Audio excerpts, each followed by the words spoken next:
Hello दोस्तों, स्वागत है आपका हमारे चैनल अर्जुन क्लासेस में। आप सब कैसे हैं? आई होप आप सब अच्छे होंगे और मन लगा के अपने एग्ज़ाम की तैयारी कर रहे होंगे। आज हम पढ़ने वाले मैथ्स का बहुत ही प्यारा टॉपिक ट्रिग्नोमेट्री। ट्रिग्नोमेट्री का मीनिंग होता है मेजरमेंट्स ऑफ ट्रायंगल। किसी भी ट्रायंगल में मेजरमेंट्स कैसे करते हैं वो हम ट्रिग्नोमेट्री में ही सीखेंगे। साथ ही साथ relation of sides and triangles of right angle triangle. किसी राइट एंगल ट्रायंगल में उसके साइड्स एंड एंगल्स में क्या रिलेशन होते हैं वो भी हम ट्रिग्नोमेट्री में ही सीखेंगे। जैसा कि मैंने मेंशन कर रखा है कि जो भी ऑपरेशन होता है वो राइट एंगल ट्रायंगल में होता है। तो सबसे पहले हम सीखेंगे कि राइट एंगल ट्रायंगल कौन सा होता है। और देखिए, अगर कोई ट्रायंगल ए बी सी है और उसका एक एंगल 90 डिग्री है तो ये आपका राइट एंगल ट्रायंगल होता है। ठीक है। अगर कोई ट्रायंगल ए बी सी है और उसका कोई एक एंगल 90 डिग्री है सो ये आपका राइट एंगल ट्रायंगल होगा। फिर बात करते हैं कि जो 90 डिग्री की अपोजिट साइड होती है उसको हम हाइपोटेन्यूज बोलते हैं। क्या बोलते हैं? हाइपोटेन्यूज बोलते हैं। साथ ही साथ एक साइड को हम परपेंडिकुलर बोलते हैं, एक साइड को हम बेस बोलते हैं। भाई हाइपोटेन्यूज की तो साइड जो होगी वो फिक्स हो गई। 90 डिग्री की अपोजिट जो भी साइड होगी वो आपकी हाइपोटेन्यूज होगी। लेकिन जो परपेंडिकुलर और बेस इनका प्लेस फिक्स नहीं है। क्वेश्चन अगर चेंज होगा तो कभी ये परपेंडिकुलर का रोल प्ले करेगा, कभी ये परपेंडिकुलर का रोल प्ले करेगा। सो आइए सीखते हैं कि अकॉर्डिंग टू क्वेश्चन कौन सी साइड परपेंडिकुलर होगी और कौन सी साइड आपकी बेस होगी। सो अगला कॉन्सेप्ट हमारा concept of perpendicular base and hypotenuse.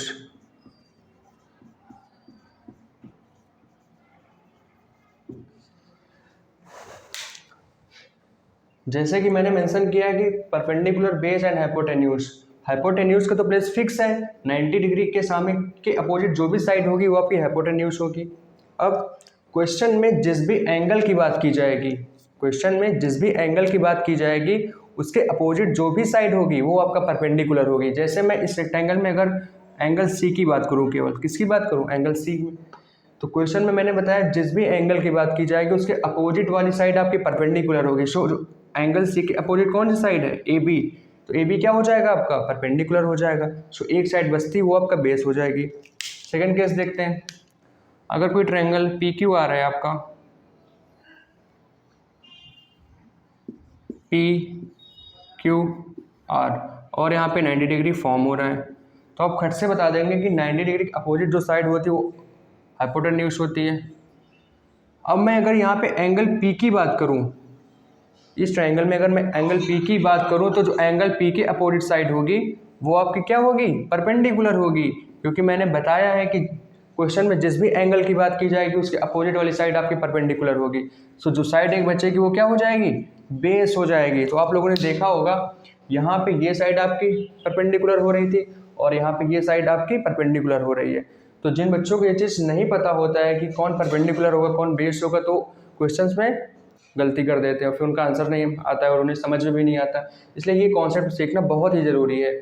So question में जिस भी एंगल की बात की जाएगी उसकी अपोजिट वाली साइड आपकी परपेंडिकुलर होगी। यहाँ पे एंगल सी की बात की गई थी तो इसके अपोजिट ये साइड थी तो ये आपका परपेंडिकुलर हो गया। यहाँ पे एंगल पी की बात की गई, इसके अपोजिट जो साइड होगा वो आपका परपेंडिकुलर होगा। ठीक है, चलिए आगे चलते हैं। आपने सुना होगा कि राइट एंगल ट्रायंगल में पाइथागोरस थ्योरम का यूज़ होता है। उसका यूज़ क्यों होता है?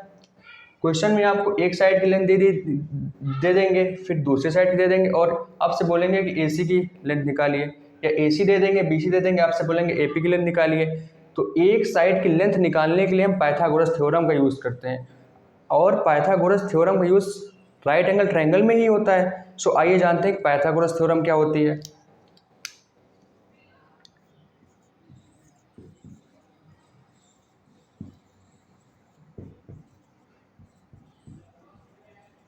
पाइथागोरस थ्योरम होती है आपकी हाइपोटेन्यूज का स्क्वायर इक्वल टू परपेंडिकुलर का स्क्वायर प्लस बेस का स्क्वायर। इसको अच्छे से याद कर लीजिए क्योंकि इसका यूज़ काफ़ी होगा क्वेश्चंस में।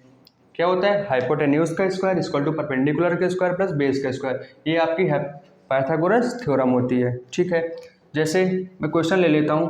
अगर मैं परपेंडिकुलर की वैल्यू मान लूँ 4 है और बेस की वैल्यू क्या मान लेता हूँ 3 है, और मैं आपसे बोलता हूँ कि हाइपोटेन्यूज की वैल्यू क्या होगी, तो आपको पता है ये एक राइट एंगल ट्रायंगल है, इसमें क्या लगेगा, पाइथागोरस थ्योरम लगेगी।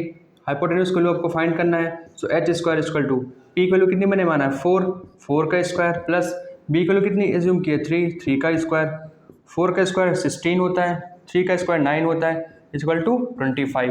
सो जो एच स्क्वायर की वैल्यू कितनी आ गई 25, एच की वैल्यू कितनी होगी, स्क्वायर रूट ले लीजिए, 25 का स्क्वायर लेंगे कितना आएगा 5 आएगा। डेट मीन्स हाइपोटेन्यूज की वैल्यू कितनी होगी, हाइपोटेन्यूज की वैल्यू आपकी 5 हो जाएगी। सो इस तरह हम पाइथागोरस का यूज़ क्वेश्चंस में करेंगे, जो भी साइड नहीं दी जाएगी उसकी लेंथ निकालने के लिए। चलिए आगे चलते हैं।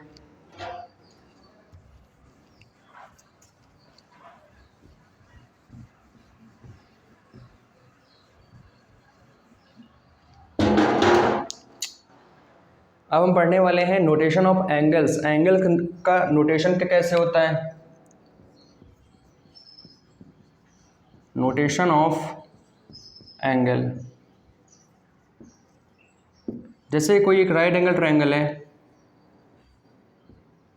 ए बी सी, बी पे 90 डिग्री फॉर्म कर रहा है और मैं एंगल सी की बात कर रहा हूँ। सो एंगल सी को और किस किस फॉर्म में लिखा जा सकता है, एंगल सी को आप थीटा लिख सकते हैं, फाई लिख सकते हैं, अल्फा लिख सकते हैं, बीटा लिख सकते हैं एंड गामा लिख सकते हैं। सो जिन बच्चों को पता नहीं होता है कि एंगल को इन फॉर्म में भी लिखा जा सकता है, उन्हें कन्फ्यूज़न होता है, कभी वो थीटा देखेंगे, कभी वो फाई देखेंगे, कभी अल्फा देखेंगे, तो उन्हें ये लगता है कि ये चीज़ क्या है। सो एंगल को हम अलग अलग फॉर्म में भी लिख सकते हैं, एंगल को हम थीटा भी लिख सकते हैं, फाई भी लिख सकते हैं, अल्फा भी लिख सकते हैं, बीटा भी लिख सकते हैं एंड गामा भी लिख सकते हैं। ठीक है, तो ये आप लोग याद रखिएगा, नहीं तो कन्फ्यूज़न भी होगा इस पर। चलिए आगे चलते हैं।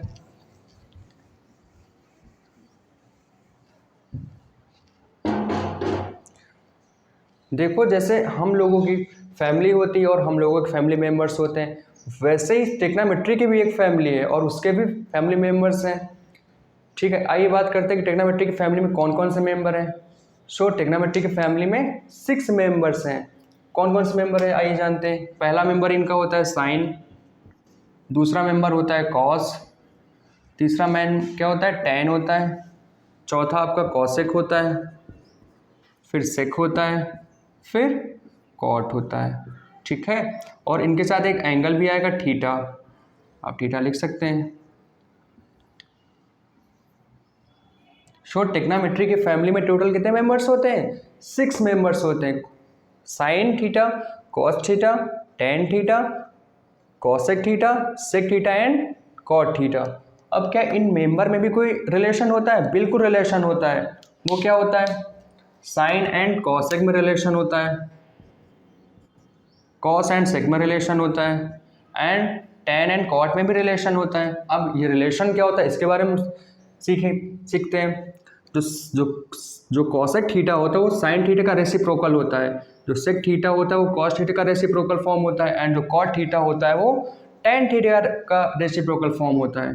सो कॉसेक थीटा को आप क्या लिख सकते हैं, रेसिप्रोकल मतलब 1 करके लिख देना, ये आपका साइन थीटा हो जाएगा। इसी तरह जो आपका सेक थीटा है वो 1/cos थीटा हो जाएगा एंड जो आपका कॉट थीटा है ये आपका 1/tan थीटा हो जाएगा। सो जो कॉसेक सेक कॉट है इनका अगर रेसिप्रोकल फॉर्म आपसे पूछा जाए तो आप इनको इस तरह भी लिख सकते हैं। साथ ही साथ अगर मुझे साइन को कॉसेक के टर्म्स में लिखना है तो मैं sine theta equal to 1/cosec theta भी लिख सकता हूँ। आपको जानते हैं कुछ स्पेशल रिलेशंस होते हैं। जो आपका टैन एंड कॉट थीटा होता है इसको हम अलग से भी लिख सकते हैं साइन एंड कॉस के टर्म्स में। वो क्या है, टैन थीटा को अगर आपको साइन एंड कॉस के टर्म्स में लिखना है तो इसको आप साइन थीटा अपॉन में कॉस थीटा लिख सकते हैं। टैन थीटा को अगर हमें साइन एंड कॉस के टर्म्स में लिखना है तो आप टैन थीटा को sine theta upon cos theta भी लिख सकते हैं। सिमिलरली अगर मुझे कॉट थीटा को लिखना है तो आपको पता है कॉट थीटा इक्वल टू क्या होता है 1/tan थीटा, जैसे कि मैंने नीचे मेंशन किया ही है। कॉट थीटा की वैल्यू क्या होती है 1/tan थीटा। अब हमने टैन थीटा को अभी देखा है कि इसको अगर हमें साइन कॉस में लिखना है तो वो होता है sine theta upon cos theta. सो टैन थीटा को यहाँ पे पुट कर लेंगे हम लोग, सो साइन थीटा अपॉन में कॉस थीटा हो जाएगा। फिर जब फ्रैक्शन इंटू में चेंज होती है तो फ्रैक्शन क्या होता है, फ्रैक्शन का रेसिप्रोकल होता है। तो ये हो जाएगा 1 इंटू कॉस थीटा अपॉन में साइन थीटा। सो फाइनली जो आपका कॉट थीटा होता है वो cos theta upon sine theta हो जाता है। सो ये दो रिलेशन भी आपको अलग से याद रखना है कि टैन थीटा को क्या लिख सकते हैं हम, sine theta upon cos theta लिख सकते हैं, एंड कॉट थीटा क्या लिख सकते हैं, कॉस थीटा अपॉन में साइन थीटा। सो ये हो गए कुछ टेक्नोमेट्रिकल रेशियोज।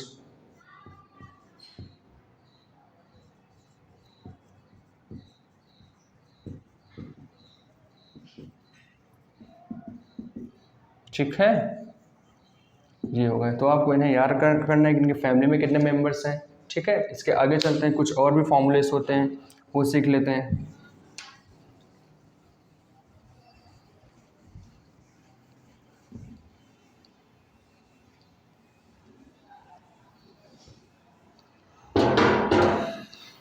जैसे sine square theta plus cos square theta equal to क्या होता है, 1 होता है। Cosec square theta minus cot square theta equal to भी 1 होता है। Sec square theta minus tan square theta equal to भी 1 होता है। तो ये तीन रिलेशन आपको याद रखने हैं। ठीक है, इनका भी यूज़ क्वेश्चंस में होगा। ठीक है, तो ये बच्चों था आज का इंट्रोडक्शन वीडियो ऑफ टेक्नोमेट्री। ठीक है, इसमें हमने क्या सीखा, सबसे पहले हमने टेक्नोमेट्री की मीनिंग सीखी क्या होती है, फिर पाइथागोरस थ्योरम क्या होती है, राइट एंगल ट्रायंगल क्या होता है ये हमने सीखा है, फिर हमने टेक्नोमेट्री की फैमिली में कौन कौन से मेंबर होते हैं उनके बारे में जाना, उन मेंबर में भी आपस में क्या रिलेशन होता है वो भी हमने सीखा है। टेन को अगर साइन कॉस के टर्म्स में लिखना है तो कैसे लिखेंगे, कॉट को साइन कॉस के टर्म्स में लिखना है तो कैसे लिखेंगे, फिर हमने कुछ 3 फॉर्मूला ये भी सीखे हैं। सो आज के लिए इतना ही, आगे हम पढ़ेंगे नेक्स्ट क्लास में। Thank you class.